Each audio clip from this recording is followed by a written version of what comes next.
नमस्कार, राम राम, जय हिंद। मैं धीरज मेहरा क्रेकर सबके ऑनलाइन मंच से आप सभी का स्वागत करता हूं। हर दिन एक मुद्दा और आज हम बात करेंगे भारत के एक राज्य के बदले हुए नाम का। जी हाँ, आपको दिख रहा है यहाँ पर केरल अब केरल नहीं रहा। तो केरल क्या हो गया? केरलम हो गया है। केरल हो गया है अब केरलम। क्यों हुआ, कैसे हुआ, क्या कौन सी सरकार राज्य का नाम बदल सकती है, सारी प्रक्रिया जानेंगे हम लोग यहाँ पर। केरल का जो नाम है, ये काफी समय से केरल की मांग थी कि हमारा नाम बदल दिया जाए, क्योंकि आपको ये जानना होगा केरल की जो राजकीय भाषा है वो है मलयालम। मलयालम और उसी मलयालम भाषा में केरल को कहा जाता है केरलम। तो जो यहाँ की लैंग्वेज है उस लैंग्वेज के अनुसार हमने ये नाम बदला है। इस बदलने के पीछे अभी नाम पूर्ण रूप से ऑफिशियली नहीं बदला है, लेकिन बदलने की प्रक्रिया जो है वो शुरू हो गई है। बदलने की जो प्रक्रिया शुरू हुई है उसके बारे में हम लोग जानेंगे कैसे क्या कहानी हुई है। अभी हमने कुछ दिनों पहले ही हमारी एक वीडियो में हमने सेवा तीर्थ के बारे में बताया था। प्राइम मिनिस्टर ऑफिस, प्रधानमंत्री कार्यालय का जो नाम है वो बदलकर सेवा तीर्थ हो गया है। और उसी सेवा तीर्थ में कैबिनेट की पहली बैठक आयोजित हुई। जी हाँ, उसी सेवा तीर्थ में 24 फरवरी को कैबिनेट की पहली बैठक आयोजित होती है। और उनका जो पहला निर्णय था वो ये था कि केरल का जो नया नाम रहेगा वो क्या हो जाएगा, अब केरलम हो जाएगा। ये पहला कैबिनेट का निर्णय था सेवा तीर्थ में बैठने के बाद।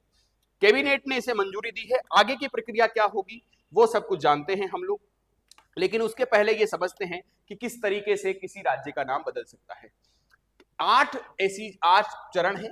8 चरण है कि किसी भी राज्य को अगर हमें नाम बदलना है तो 8 प्रोसेस होगा। संविधान का कौन सा अनुच्छेद ये बात बताता है?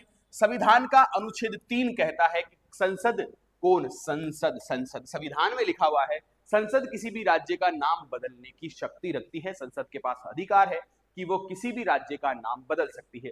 आपको मुझे यहां पर एक कमेंट करके एक बात बतानी है।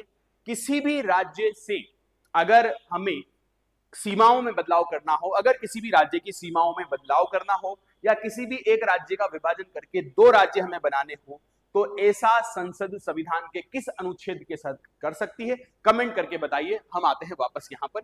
अनुच्छेद 3 जो है वो संसद को किसी राज्य को नाम को बदलने की शक्ति देता है, लेकिन इसके लिए राज्य की विधानसभा की सलाह जो है ये आवश्यक है। यहां पर सलाह जो है वो जरूरी है, लेकिन हम सलाह माने ये आवश्यक नहीं है। राज्य की सलाह लेना आवश्यक है, ले लीजिए, लेकिन अगर सलाह नहीं भी ली जाए तो भी जो केंद्र सरकार है वो राज्य का नाम बदल सकती है। 4 इसके चरण हो सकते हैं। क्या चरण है? सबसे पहले राज्य की विधानसभा एक प्रस्ताव पारित करेगी। जो केरल की जो राज्य विधानसभा है उसने 2024 में यह प्रस्ताव पारित कर केंद्र सरकार को भेज दिया था। यह प्रस्ताव 2024 में आ गया था। फिर जो केंद्र सरकार का गृह मंत्रालय है वो उसकी समीक्षा करेगा कि क्या इनकी मांग सही है या इसमें और कुछ भी राजनीतिक कारण या संवैधानिक कारण या कानूनी पेच जो भी होगा उसके बारे में बात करेंगे। फिर उसके बाद केंद्रीय कैबिनेट की सहमति होगी जो इसको मिल चुकी है। ये इसी मुद्दे पर हम बात कर रहे हैं। आज हम इस मुद्दे की चर्चा इसीलिए कर रहे हैं क्योंकि ये मुद्दा अभी तीसरे चरण में प्रवेश कर गया है और केंद्रीय कैबिनेट की इसको जो है सहमति मिल गई है। इसे 24 फरवरी को जो है केंद्रीय कैबिनेट की जो है सहमति मिल गई है। अब क्या होगा? अब सहमति के बाद वापस इसको स्टेट गवर्नमेंट को भेजा जाएगा, राज्य सरकार के पास वापस भेजा जाएगा कि आप संविधान के अनुच्छेद 3 के तहत इसकी दोबारा से समीक्षा कीजिए और फिर हमें वापस से रिपोर्ट करिए। तो राज्य सरकार के पास ये वापस जाएगा। फिर वहां पर विधानसभा जो है उसका पक्ष जाना जाएगा। विधानसभा केरल राज्य की, यहाँ पर जो संबंधित अगर कोई भी राज्य नाम बदलवाना चाहे तो उसकी संबंधित विधानसभा, तो केरल राज्य की विधानसभा में जाएगा। विधानसभा में ये पारित होगा और विधानसभा में पारित होने के बाद वापस संसद में ये विधेयक आएगा। वापस आएगा ये संसद में, और संसद में जो है ये विधेयक साधारण बहुमत से पारित होगा।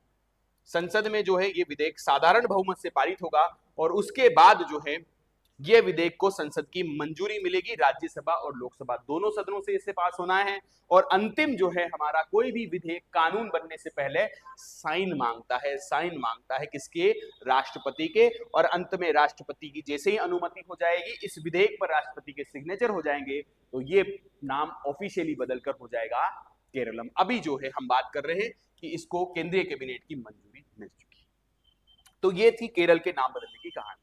क्या इसके पहले भी हमारे देश में ऐसा कुछ हुआ है? क्या पहले भी हमने किसी राज्यों के नाम बदले हैं?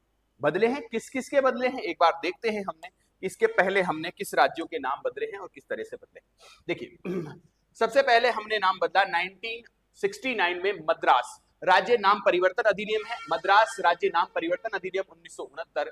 मद्रास जो राज्य था उसका नाम बदलकर हमने क्या कर दिया, तमिलनाडु कर दिया, उसका नाम बदलकर तमिलनाडु हो गया। उसके बाद हमने क्या किया, यहां पर एक बात जानिए, मद्रास जो है पहले 1953 से पहले 1953 इससे पहले मद्रास जो राज्य था उसमें वर्तमान का आंध्र प्रदेश भी आता था और वर्तमान का तमिलनाडु भी आता था।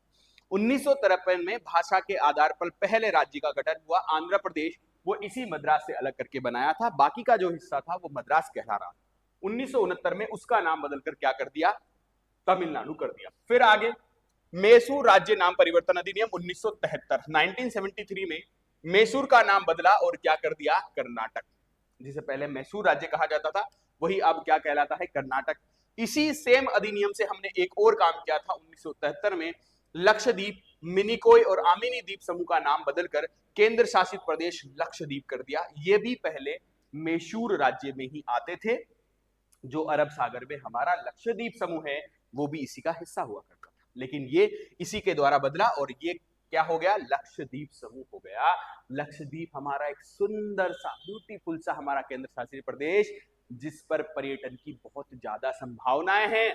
अगर हमारे देश से ज्यादातर लोग बाग जाते हैं मालदीव, अगर आपको मालदीव जैसा देखना है, लाइफ देखनी है, मालदीव जैसे वहां का नेचर देखना है, तो आप लक्षद्वीप भी जा सकते हैं क्योंकि दोनों ही पड़ोसी हैं। यहाँ पर ज्योग्राफी का एक क्वेश्चन मुझे याद आ गया है, आप लोग एक कमेंट करके एक क्वेश्चन और बताइएगा, मालदीव को लक्षद्वीप से अलग करने वाली जो चैनल है वो कौन सा है। एक और क्वेश्चन है यहाँ पर आपसे, मालदीव को लक्षद्वीप से अलग करने वाला जो चैनल है उसका नाम क्या है। आगे बढ़िए, उत्तरांचल, इस नाम का भी कोई राज्य नहीं है क्योंकि उत्तरांचल नाम परिवर्तन अधिनियम 2006, उत्तरांचल जिसका गठन हमने उत्तर प्रदेश से किया था उसका नाम बदलकर हमने क्या कर दिया है, उत्तराखंड कर दिया है। और पांडिचेरी 2006, पांडिचेरी नाम परिवर्तन अधिनियम 2006 जिसमें भी हमने इसका नाम बदलकर क्या कर दिया है, पुद्दुचेरी कर दिया है। पुद्दुचेरी एक ऐसा केंद्र शासित प्रदेश जिसमें 4 जिले हैं और 3 राज्यों में फैले हुए हैं। कर्नाटक 3 राज्यों में फैले हुए हैं, केरल, तमिलनाडु और आंध्र प्रदेश में है इसके 4 जिले। आगे बढ़ते हैं, उड़ीसा नाम परिवर्तन अधिनियम, उड़ीसा नाम परिवर्तन अधिनियम 2011 जिसके द्वारा उड़ीसा का नाम बदलकर अब कर दिया है उड़ीसा। मैं बार बार आपको क्लास में ये इसका एग्जाम्पल देता हूं कि भारत में उड़ीसा नाम का कोई राज्य नहीं है, तो क्या है ये है उड़ीसा। तो ये है अभी तक बदले गए हमारे जो राज्य हैं उनकी कहानी। और आपको 2 क्वेश्चन इससे मुझे बताने हैं। एक आपका क्वेश्चन होगा, यदि भारत सरकार किसी राज्य की सीमाओं में परिवर्तन करना चाहे या किसी राज्य से 2 राज्य बनाना चाहे तो कौन से संविधान के कौन से अनुच्छेद के तहत ये करेगी। और दूसरा, लक्षद्वीप को हमारे जलीय पड़ोसी देश मालदीव से अलग करने वाली चैनल का क्या नाम है। धन्यवाद।